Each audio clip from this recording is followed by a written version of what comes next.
आपल्याला मी एवढंच सांगतो, हे सरकार जे महायुतीचं सरकार जे आहे, हे महायुतीचं सरकार 24/7 काम करत आहे आणि यामध्ये जे विकास प्रकल्प सुरू आहे, हे विकास प्रकल्प जे महाविकास आघाडीने बंद केलेले, हे विकास प्रकल्प महायुती सरकारने सुरू केलेले आहे.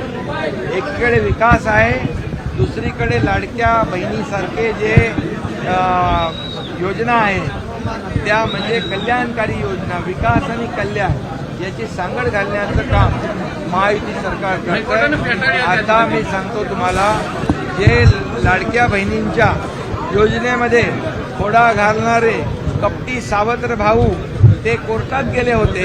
कोर्टाने देखील त्यांची याचिका फेटाळली आहे आणि आता आपल्याला मी सांगतो, आता माझ्याकडे आकडा आहे 1,05,09,542 अशा महिला आमच्या लाडक्या बहिणींचे अर्ज वैध झालेत, ग्राह्य धरलेले आहेत.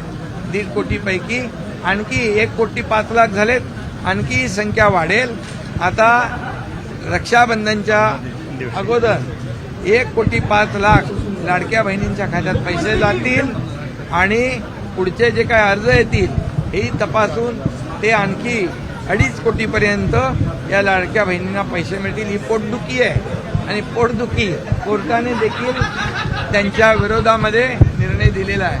आता हे आरोप करतात घरात बसून, आम्ही काम करतो पूर परिस्थितीत जाऊन. त्यामुळे जनता शून्य आहे, हुशार आहे. काम करणाऱ्या लोकांना जनता साथ देते. घरी बसणाऱ्यांना कायमचं घरी बसवते.